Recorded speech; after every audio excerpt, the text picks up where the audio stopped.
नमस्कार, मैं हूं सुशांत सिन्हा।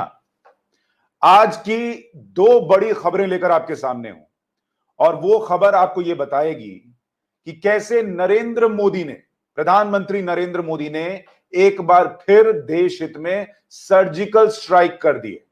क्योंकि जब भी इस तरीके की कोई घटना आती है जिसमें देश का मसला हो और कहीं से भी अगर आपको यह लगने लगे कि नरेंद्र मोदी कर क्या रहे हैं, वक्त क्यों लग रहा है, तो वो जो शांति होती है दरअसल वो एक बड़ी सर्जिकल स्ट्राइक की तैयारी होती है। और ये उन्होंने पहले भी साबित किया पाकिस्तान के मामले में, ये उन्होंने पहले भी साबित किया चीन के मामले में, और अब उन्होंने इस देश के अंदर जो लोग देश को आंखें दिखा रहे थे उनके खिलाफ सर्जिकल स्ट्राइक करके एक बार फिर साबित किया है कि नरेंद्र मोदी के लिए देश से ऊपर कुछ नहीं है और वो हल्के में किसी को जाने नहीं देते। लेकिन आज आपको यह भी बताने वाला हूं कि नरेंद्र मोदी की सर्जिकल स्ट्राइक में उनके कमांडर इन चीफ साबित हुए हैं योगी आदित्यनाथ। तो मोदी प्लस योगी की यह जोड़ी जो है उसने एक तरीके से मिलकर सर्जिकल स्ट्राइक की है। और वो सर्जिकल स्ट्राइक क्या है, किस पर हुई है, वो आपको बताऊं उससे पहले दिखाता हूं कि योगी आदित्यनाथ इस मामले में कमांडर योगी आदित्यनाथ ने क्या किया है, क्योंकि दोनों खबरें आपस में इंटरलिंक्ड हैं, जुड़ी हुई हैं। तो सबसे पहले देखिए, आपके सामने कॉपी रख रहा हूं उस एफआईआर की जो योगी आदित्यनाथ सरकार की पुलिस ने किया है उत्तर प्रदेश में दर्ज। यह एफआईआर दर्ज की गई है गाजियाबाद की जो घटना थी, कल पूरे दिन छाई रही कि एक मुस्लिम बुजुर्ग को पकड़कर पीटा गया और उसकी दाढ़ी काटी गई और उससे जय श्री राम के नारे लगवाए गए। वीडियो झूठा निकला, वीडियो के आरोप झूठे निकले, वीडियो में कोई आवाज नहीं थी, फिर भी जय श्री राम के नारे कैसे लगवाए गए ये लोगों ने बताया नहीं जिन्होंने ट्वीट किया। और धड़ाधड़ जो इनका प्रोपेगेंडा चलता है वो फैलना शुरू हुआ और उसमें क्या क्या नहीं लिखा गया, हिंदू राष्ट्र और पता नहीं किस तरीके की बातें लिखी गई। और मैंने आपको कल भी वीडियो बनाकर बताया गया था कि टारगेट योगी आदित्यनाथ थे, उत्तर प्रदेश की सरकार थी, क्योंकि उत्तर प्रदेश में चुनाव है, मुस्लिम वोट को एकजुट करना था। लेकिन वो ये भूल गए कि ऑडियो तो म्यूट कर दिया, लेकिन वीडियो जो ओरिजिनल था उसमें ऑडियो था और उसमें जय श्री राम की बात नहीं थी। ये रिपोर्ट्स निकल कर आई। दूसरा कि जो लोग पीट रहे थे उसमें मुसलमान भी थे, तो क्या वो मुसलमान जय श्री राम के नारे लगवा रहे थे? तीसरा, वो बुजुर्ग इन लोगों को पहले से जानता था। तो योगी जी तो छोड़ने वालों में है नहीं, योगी जी ने ठोक दिया। कमांडर योगी ने सब पर एफआईआर की है। नाम पढ़िए, मिस्टर मोहम्मद जुबैर। ये भाई साहब फैक्ट चेक का धंधा चलाते हैं, ऑल्ट न्यूज में काम करते हैं, और मैंने आपको पहले भी बताया कि ये लोग डागा सेठ की तरह है। ये लोग सामने सामने, जैसे फिल्मों में डागा सेठ नहीं होता था कि सामने सामने दान पुण्य का काम करेगा और पीछे जो है वो पूरा हथियार का धंधा, ड्रग्स का धंधा, इस तरीके की चीजें जो चलाएगा। तो उसी तरीके से ये लोग न्यूज इंडस्ट्री के डागा सेठ कह लीजिए कि सामने सामने फैक्ट चेक का काम करेंगे और उस फैक्ट चेक में अपना एजेंडा कैसे घुसाना है वो हो जाता है। तो मिस्टर मोहम्मद जुबैर साहब जो कल फैला रहे थे कि ये जय श्री राम का नारा लगा है और ये और वो सारी चीजें, बाद में इन्होंने जब लगा कि अरे अब तो कार्रवाई हो जाएगी तो डिलीट भी किया ट्वीट, लेकिन तब तक तो योगी जी के हत्थे चढ़ चुके थे। तो इनका नाम है राणा अयूब।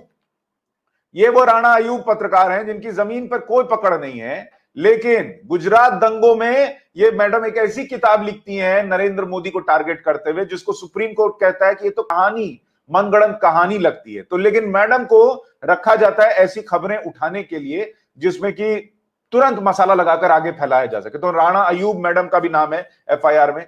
दबायर, इनको कौन भूल सकता है दबायर वाले भैया को? ये दबायर भैया जो फायर लगाने में काम करते हैं वो तो सबसे आगे रहते हैं, तो दबायर पर भी एफआईआर हुई है। सलमान निजामी जो कि कांग्रेस से जुड़े हुए हैं, तुरंत उन पर भी एफआईआर हुई है। मस्कूर उस्मानी, समा मोहम्मद, डॉक्टर समा मोहम्मद, मिस समा नकवी, ये एक और मैडम है, कम जहर नहीं फैलाती हैं। इन तमाम लोगों पर एफआईआर हुई है। और नीचे देखिए, आपको ऑरेंज घेरे में दिख रहा है कि कमांडर योगी ने ट्विटर और Twitter communications India private limited पर भी एफआईआर ठोक दी है। अब सबसे बड़ी बात, अब ये कैसे जुड़ता है सर्जिकल स्ट्राइक से आपको बताऊंगा, लेकिन सबसे बड़ी बात कि योगी आदित्यनाथ की पुलिस ने जब एफआईआर की तो ये लिखा कि इन लोगों ने झूठ फैलाया, दो धर्मों के बीच वैमनस्य बढ़ाया, उनके बीच दंगे। सही बात है, आप खुद सोचिए कि क्या हो सकता था। और आपको इनकी तस्वीर दिखाता हूं, ये सोशल मीडिया पर चल रहा है। कि योगी आदित्यनाथ, आई रिपीट, सब के सब ठेले जाएंगे। और नीचे फोटो लगाई गई है इन सब की, दबायर की और दूसरे लोग जिन्होंने कल झूठ फैलाया था। मोहम्मद जुबैर भी पीछे बैठा हुआ है। तो ये एक मीम बनाकर लोग जो है वो मजे ले रहे हैं। लेकिन मैं फिलहाल एफआईआर पर ही हूं कि इन लोगों ने जो किया, आप सोचिए कितना गंभीर है। कल को दंगे हो सकते थे बॉस। मुसलमानों को यह लगे कि किसी मुसलमान की दाढ़ी काट दी गई जय श्री राम बुलवाकर। उत्तर प्रदेश में चुनाव है, ऐसे ही माहौल जो है वो गरमाया हुआ है, और आप वहां पर इस तरीके की चीज फैला रहे हैं बिना आप तो फैक्ट चेक करें भाई, फैक्ट चेक तो कर लेते हैं। वीडियो म्यूट कैसे हो गया जबकि ओरिजिनल वीडियो में आवाज है, ये कहा जा रहा है। ये सारी बातें इशारा करती हैं कि सब कुछ। और इतना ही नहीं है बॉस कि उत्तर प्रदेश चुनाव, वहां दंगे, वहां माहौल खराब हो सकता था, देश भर में खराब हो सकता था। ये भी याद रखिए कि ये लोग जो ये सब करते हैं, इसमें जो आतंकवादियों की भर्ती होती है, जो युवाओं को बरगलाया जाता है, उनको ऐसे ही वीडियो दिखाए जाते हैं कि देखो कि ये इस तरीके से हो रहा है। और इन लोगों के फिर ट्वीट दिखाए जाते हैं कि देखो कितने प्रभावशाली व्यक्तियों ने ट्वीट करके सच बताया है कि इससे जय श्री राम बुलवाया जाता है। वो बेचारा सोचता है अरे बाप रे, मेरे भाई बंधुओं के साथ ऐसा हो रहा है, मेरे चचा के साथ ऐसा हो रहा है, बंदूक उठाओ। इस तरीके से आतंकवादी तैयार होते हैं। ये हल्की घटना नहीं थी और इसीलिए योगी आदित्यनाथ ने सब पर एफआईआर की। लेकिन अब मैं आता हूं कि नरेंद्र मोदी ने क्या किया, वो सर्जिकल स्ट्राइक किया है और वो कैसे कमांडर योगी के इस एक्शन से जुड़ी हुई है, इसको पढ़िए। Twitter loses legal shield in India for third party content. यानी भारत में नरेंद्र मोदी सरकार ने ट्विटर से वो सुरक्षा कवच छीन लिया है जो कि आईटी एक्ट के तहत उन्हें मिला हुआ था। और उसके वो जो सुरक्षा कवच था वो कहता क्या था, वो कहता ये था कि ट्विटर हो, फेसबुक हो, व्हाट्सएप हो, इस तरीके के जितने सोशल मीडिया के प्लेटफॉर्म हैं, इन पर अगर आप कुछ भी कंटेंट डालें, जैसे मैं कल वाली घटना ही ले लेता हूं लोनी वाली, कि अगर आपने डाल दिया, किसी मोहम्मद जुबैर ने डाल दिया, किसी और ने डाल दिया कि जय श्री राम के नारे लगते हुए लगाने के लिए कहते हुए इस पर हमला किया गया, तो केस एफआईआर जो है वो किसी जुबैर पर हो सकती है, किसी राणा यूब पर हो सकती है, किसी और पर हो सकती है। लेकिन ट्विटर, फेसबुक और व्हाट्सएप, इन सब को सुरक्षा कवच मिला हुआ था क्योंकि ये विदेशी कंपनियां हैं, कि इन पर कार्रवाई नहीं होगी। इनको ये कहा गया था सुरक्षा कवच के तहत कि आप तो इंटरमीडियरी हैं, मतलब आप तो सिर्फ माध्यम है जो जिसके जरिए ये सब हो रहा है, तो आप पर कोई एफआईआर, कोई कानूनी कार्रवाई नहीं होगी। जब लोग चिल्ला रहे थे कि ban Twitter, ban Twitter, ban Twitter, Narendra Modi सरकार ये जानती थी कि अगर बैन किया भी तो कितने दिन के लिए करेंगे, और अगर बैन किया तो ये लोग फिर इंटरनेशनल मीडिया में जाएंगे और रोएंगे कि भारत में बोलने की आजादी खत्म हो गई। नरेंद्र मोदी सरकार ने सर्जिकल स्ट्राइक की तैयारी की और वो सर्जिकल स्ट्राइक हुई ट्विटर के ऊपर। सर्जिकल स्ट्राइक में यह हुआ कि इनको पहले ही एक कानून बनाकर खाका दिया गया कि ये नहीं मानिएगा तो आपसे ये सुरक्षा कवच छीन लिया जाएगा। उसके बाद इनको याद भी कराया गया। ये हेकड़ी दिखाते रहे कि हम नहीं करेंगे, हमको समय लगेगा, हम ये करेंगे, हम वो करेंगे। इनकी जो पिद्दी मीडिया, आसपास जो समर्थक मीडिया होती है, उसने माहौल बनाया कि आजादी छीनी जा रही है। लेकिन मोदी सरकार अपना काम करती रही और सारी जमीन तैयार करने के बाद कि अगर अब ये कोर्ट भी चले जाएं, अदालत भी चले जाएं, तो भी इनका कोई आधार न बने, इंटरनेशनल मीडिया में रोने का कोई आधार न बने कि भारत ने हमारे साथ ऐसा कर दिया। क्योंकि भारत जो देश का कानून है वो तो मानना होगा, वो तो ये हर कोई माफ बोलता है। अब नरेंद्र मोदी सरकार ने की सर्जिकल स्ट्राइक, ट्विटर से ये छीन लिया कि उसके ऊपर एफआईआर नहीं हो सकती, उसको अदालतों के चक्कर नहीं लगाने पड़ सकते। और आप ये यकीन मानिए, ये बैन करने से बड़ा कदम है। बैन करना और बैंड बजाना, अगर दो चीजें होती हैं तो ये बैंड बजाना है। और उसकी पहली कार्रवाई यहां हो गई है इस एफआईआर में। नीचे पढ़िए, ट्विटर का नाम है ट्विटर कंपनी और Twitter communications India private limited, इन दोनों का नाम योगी सरकार की जो पुलिस है उत्तर प्रदेश में, उसने इस एफआईआर लोनी वाले में मामले में डाला है।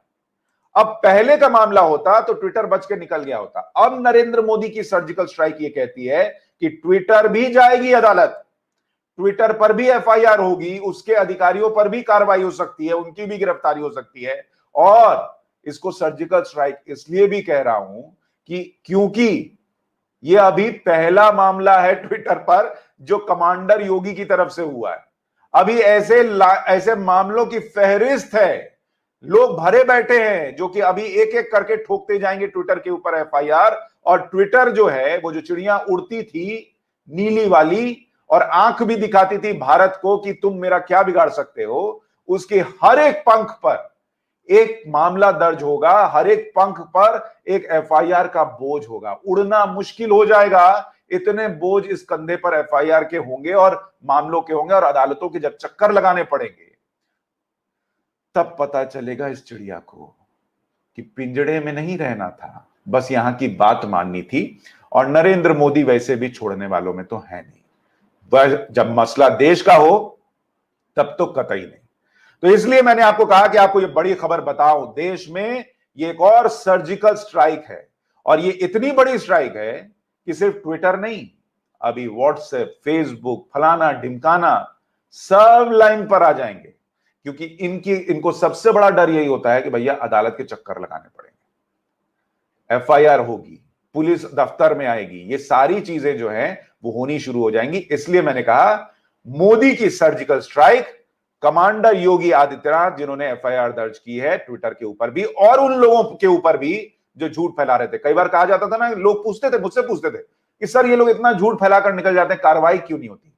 कार्रवाई हुई है, योगी आदित्यनाथ ने की है और कड़ी कार्रवाई की है।